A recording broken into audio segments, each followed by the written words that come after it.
Let's try that again. Thank you very much.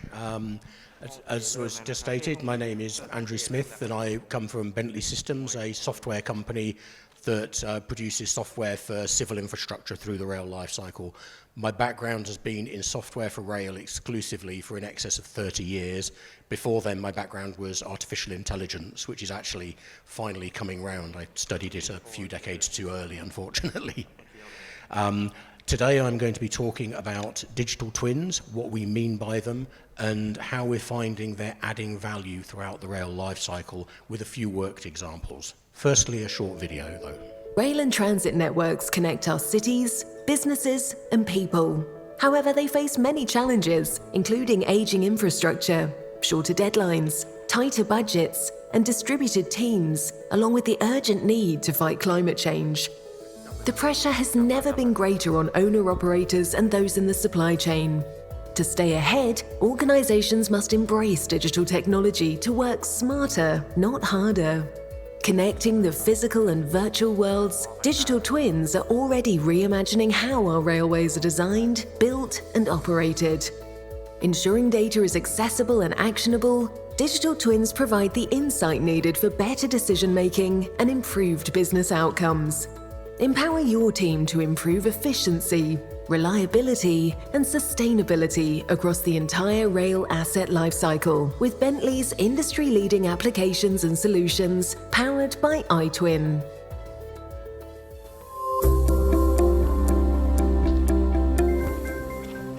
That's the last salesy slide, I promise you, in all of these. Now we'll move on to the technology side. We currently focus on many challenges in terms of rail.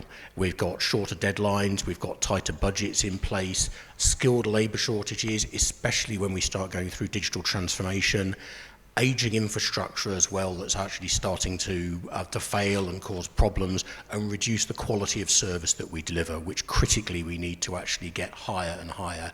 The demands that the users are setting on us in terms of measures like mean kilometres between failures, reliability, uptime are going up and up and up. I would assume most, if not all, of the challenges we can see here are actually going to be familiar to you, and it's clear that what we're needing to do to resolve these challenges, there's no more money available, there's no more time available, so we're being asked to do more with less. This effectively means what we have to do is stop trying to work harder to solve the problems that we have through the asset life cycle and start trying to work smarter instead, being more efficient and actually taking advantage of the data and information that we have to help improve the quality of the decisions that we're making going forwards.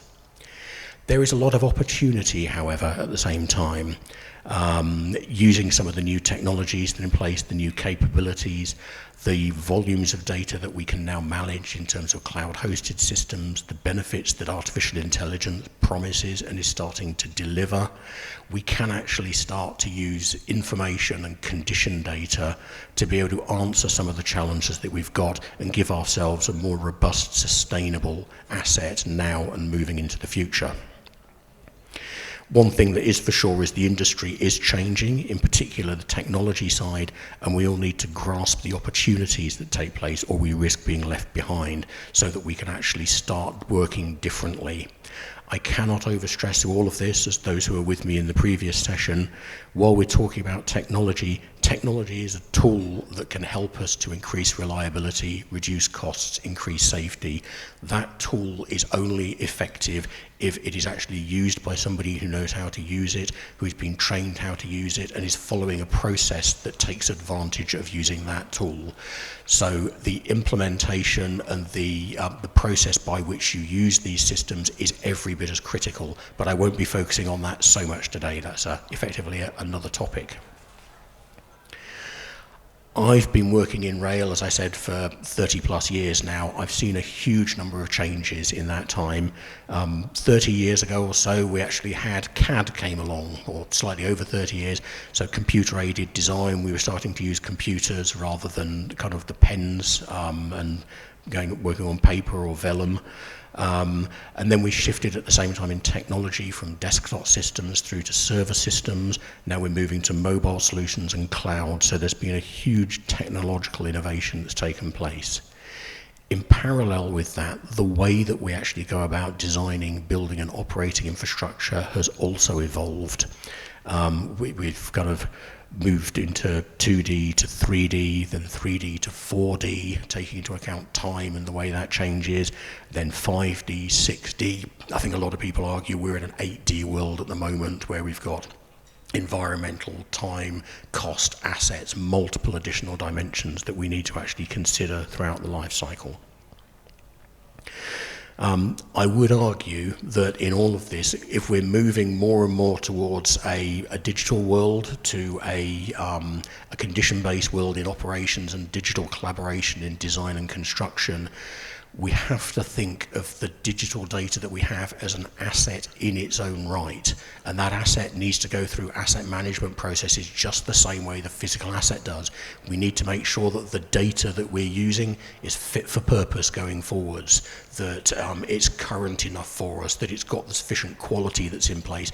So exactly the same checks against the physical asset, those have to be applied in the digital world as well. Otherwise, we risk starting to make decisions on incomplete and incorrect data, and we discredit the digital transformation at a very early stage, which is something we really want to avoid. When we talk about digital twins, a digital twin to us is effectively an electronic or digital representation of the real world. It's more than just a 3D view. It typically contains both what is actually there in the real world, how it got there, what was supposed to be there as well. So ideally our digital twin in operations would have the design, the as constructed records, all of the maintenance histories, all of the inspection measures, all of the changes that have taken place, current measures coming through from sensors, from measurement vehicles, from the use of the system itself, all accessible in a single central location.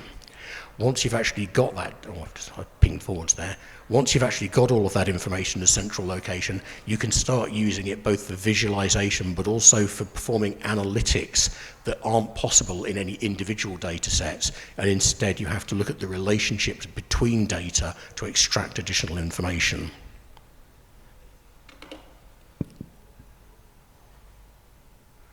Sorry, it's auto-progressing for me, so I'll have to wind that back there slightly.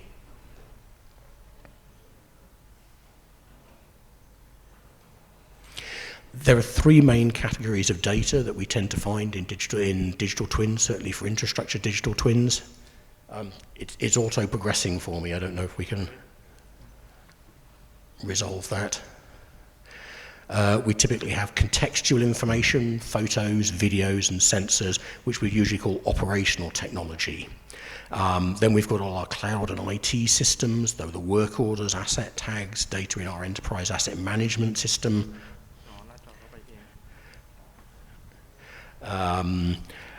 But also any analytics related to that, which gives us the digital chronology. I apologise here. And then finally, we've got engineering data that's coming in as well, things like building information management. I wonder whether that's... Yeah. I'll click manually instead. Data. So what we'll do quickly here then, so we've looked at the different classes of data that we fit in a digital twin. Most owner-operators actually have all of this data, but it tends to exist in multiple disparate silos. So one of the key things that a twin does, it doesn't replace the silos that are in place, but it connects into all of them and pulls the data to a central location to allow visualization and analysis, but the master record would still sit in the source silos. So we're not saying throw away everything that you've got and replace it. So if we look at the concept, certainly from Bentley's perspective, that we have for a digital twin, what you may well start with, if you're in an operational world, is measurement data, condition data, so IoT sensors, data from measurement vehicles and the like, and you might start using that for making decisions about where you're going to do maintenance. If we pull it against the twin, rather than looking at one data set, we can start looking at history and the proximity environment around, so we're actually seeing the context of the data that we're looking at operationally. Then we might want to start switching from there and pulling in data related to enterprise asset management, resource management, so we can actually start seeing work records and looking at condition data linked to work records so we can understand work effectiveness, deterioration rates, root cause analysis, and start trying to populate best practice that's actually derived from the data sets that we actually already have available but sat in our separate silos.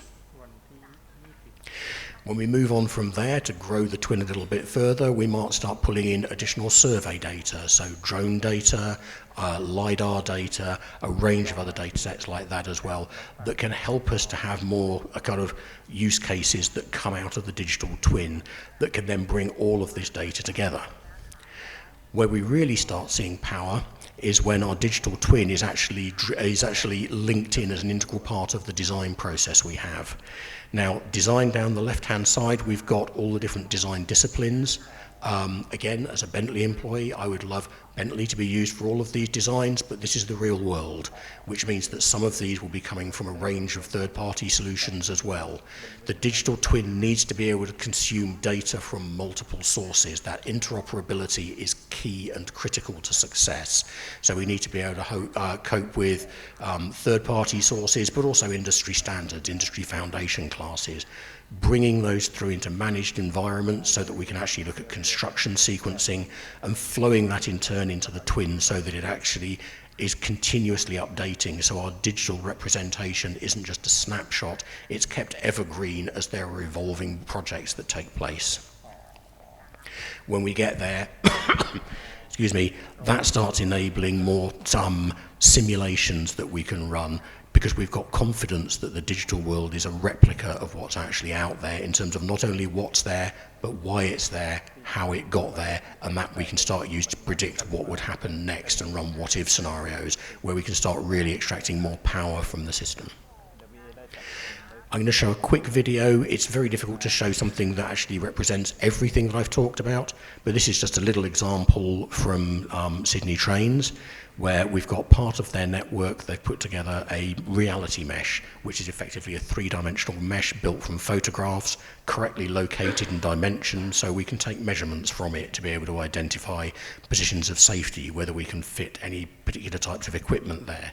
We'll now jump to another region where we have a mesh, and we can start looking at pulling in other data sets. So here we've got ground penetrating radar from some of the measurement systems that's pulled in and displayed against the mesh so that we can again see the context there.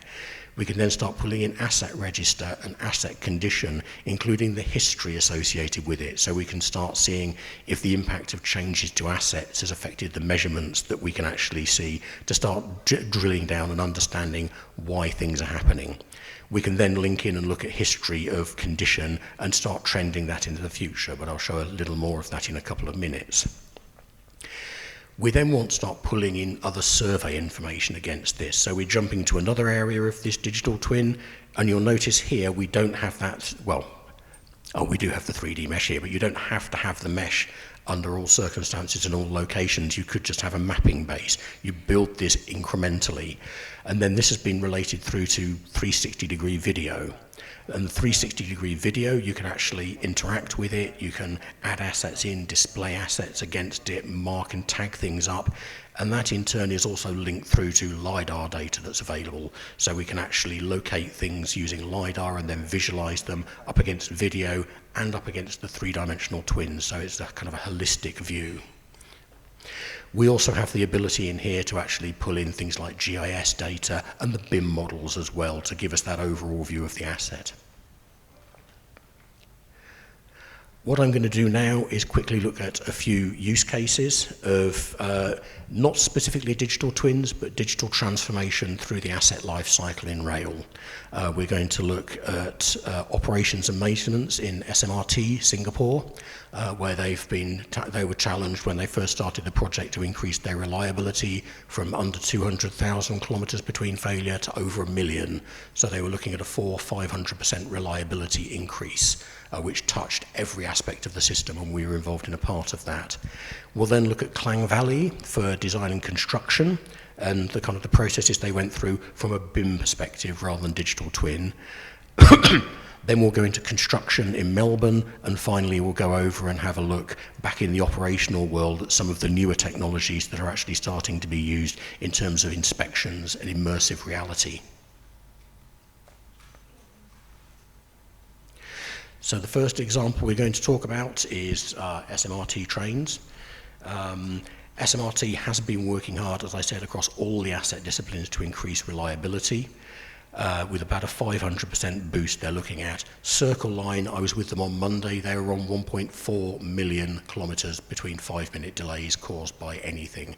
So huge leaps that they made in terms of reliability going forward, and they're continuing to strive to improve. In order to manage the track side of things specifically, so rail replacements, sleepers, clips, fasteners, ballast and sub-ballast and slab, they've implemented a system called predictive decision support.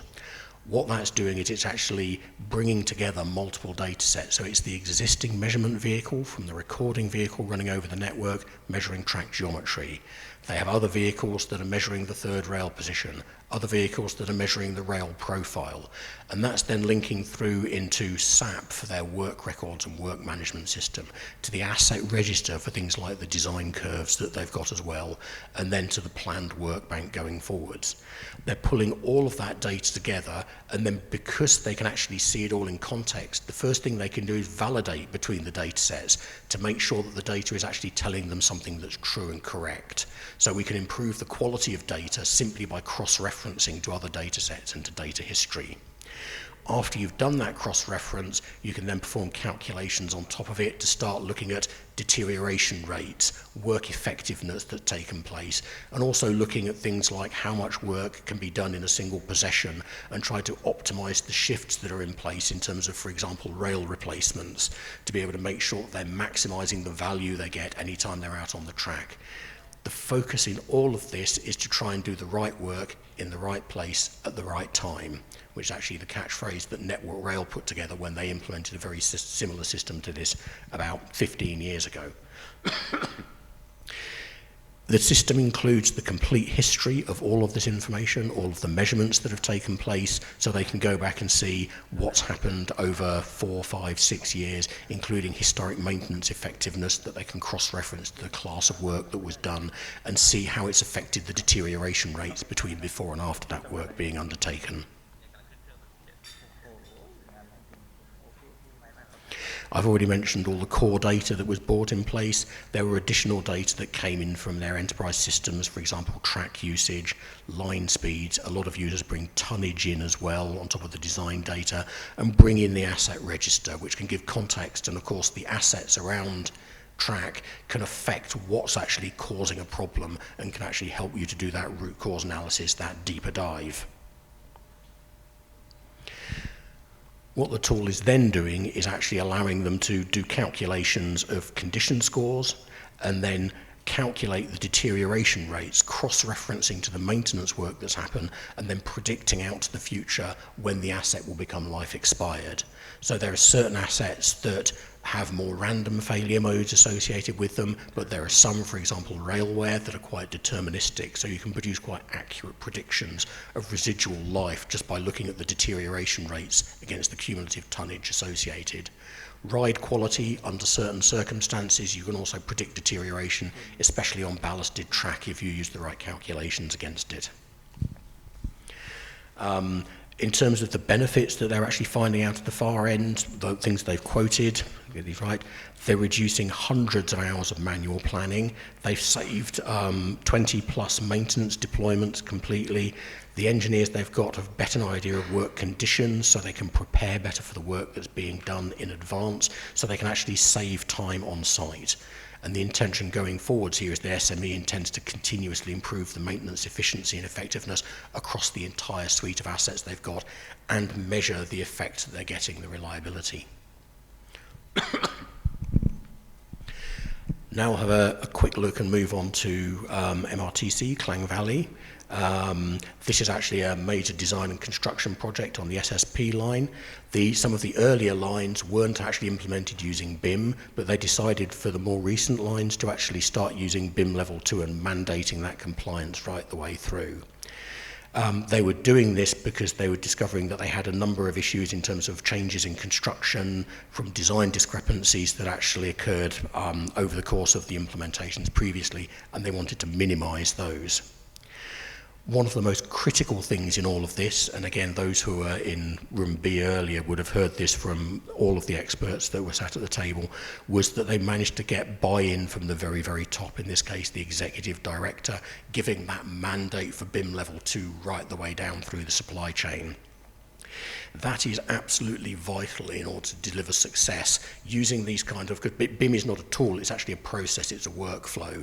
To gain value from it, it actually needs to be a process that is used consistently throughout the entire supply chain. So it's actually properly and clearly documented, what is expected, what you're going to do, and then the results are actually fed back up from the supply chain in a consistent form so that we can actually deliver against that.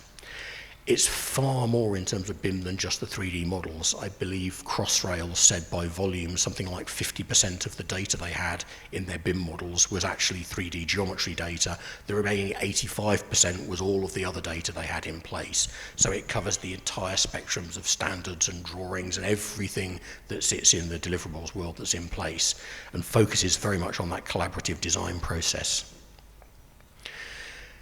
The key thing that they're doing fundamentally is actually delivering two systems, one of which is the physical rail asset that's in place, the other of which is actually a digital replica, a digital clone of that railway that can actually be used through design to ensure the design is fit for purpose, into construction to optimize the construction and construction sequence between all of the asset disciplines, and then into operations to give an accurate and up-to-date representation at the start of operations of what is there and why it is there critically as well, so that you can go straight in and look at not just the asset, but look at the associated requirements, the tags, the function that that asset is actually performing.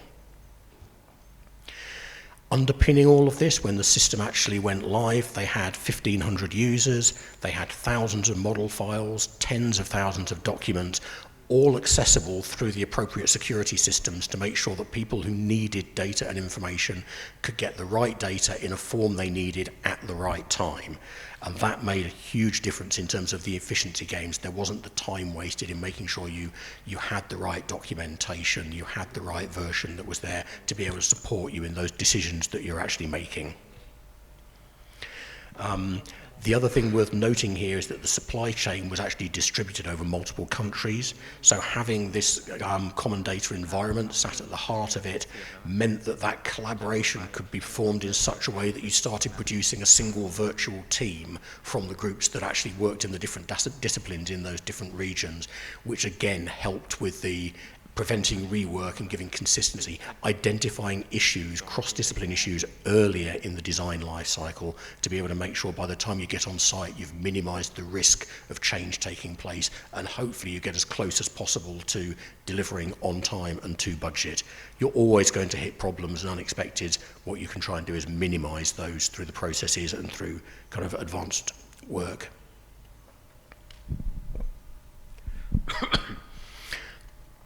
The types of things they could do with the data, the BIM data that came out of their BIM processes that was sat on their common data environment, it was used for visualization, so they could actually show all of the stakeholders and shareholders what the plans were, start getting feedback earlier on.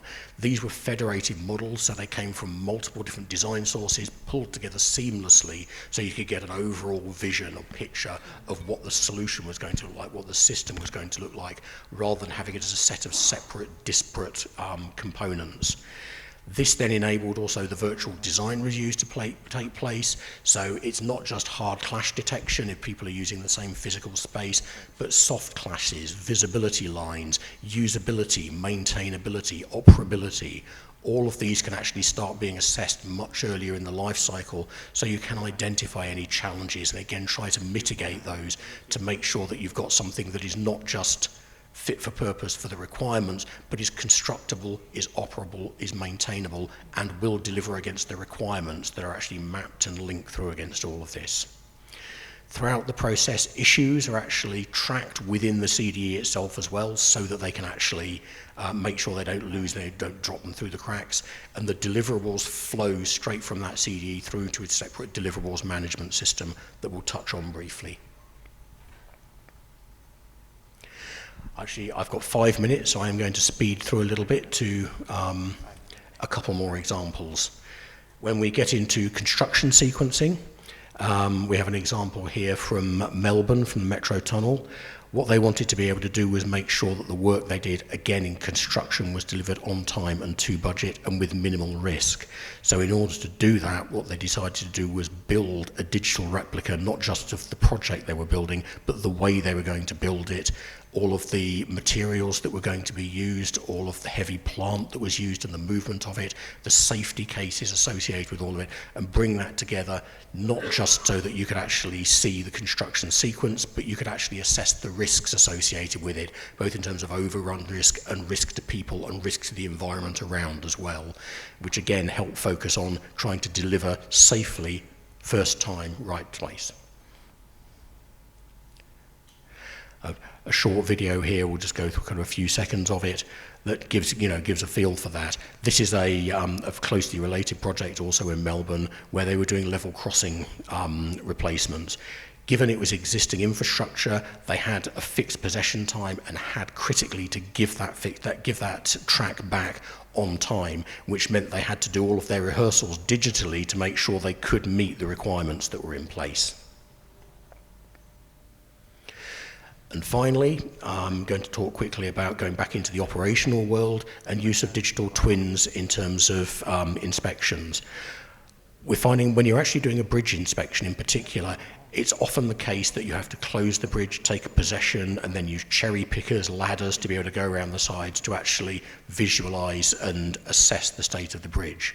What we're trying to do here is reduce the amount of on-site access you need by using drones to take images over the entire bridge, reconstructing a 3D environment from that, running AI over the top of it to automate crack detection and issue detection so you can target people against it, and then give you a visualization capability. In this case, this is using games engines and immersive visualization. So this isn't a video from the drone, this is actually the 3D VR environment that you've got with somebody driving an avatar around inside it, that you can go anywhere, you can identify, look at features, look at issues that are in place. You could reference back and look at what an asset looked like previously to see if things have changed, and then you can actually go and start reporting issues directly inside that VR environment, so that when you have to go on site, you actually already have the context of where you're going, what you're trying to look at, and you can be more precise. And we've got users who are quoting that their total time in terms of doing the inspection, including the drone overheads that they've got and everything like that, is reduced 20%, and they're believing it's 10 to 15% reduce in the cost of the maintenance work they're doing as well, because they've actually got this as a record that they can start from that simplifies and clarifies the work downstream that they're actually needing to do.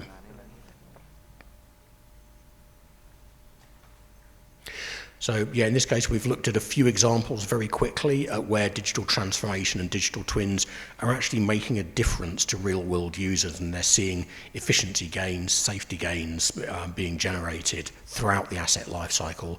They're reducing rework, they're improving safety in design and construction, and maximizing uptime for the assets they have in operations by taking full use of the data they generally already have. So digital twins and digital transformations aren't necessarily the future, they're actively in use around the world today, transforming the way that railways are actually working to help them better understand assets and turn the vast volumes of data that they've generated into actionable information in order to be able to help deliver a safer, more efficient, more reliable service. And hopefully I'm within my 5 minutes there. So thank you very much for your time and your attention. I hope you found this interesting. Thank you so much for your interesting presentation. I think we have some time left, so maybe a quick question if you would like to have. So, if there are anyone who would like to ask the presenter about the question, so please. I'm going to say if anybody is shy, they can also catch us at the stand just outside afterwards, and we're happy to talk in more detail there. Was there? Sorry. Good morning. I'm Warasara from Mahidol University. So I'm new to digital twin, but I know a little bit of simulation model.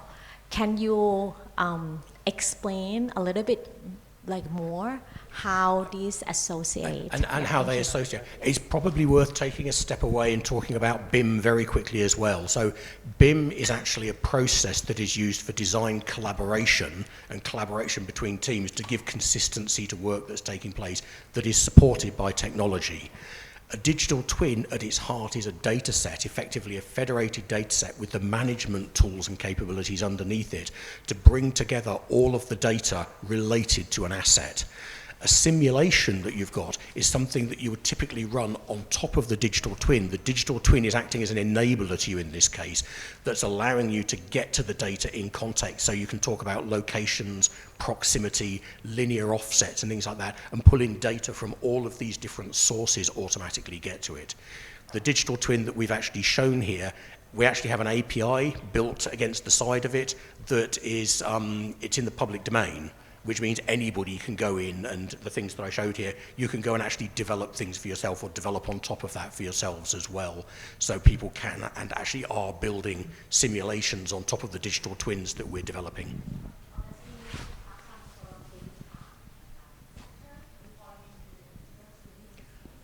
Sorry, could you?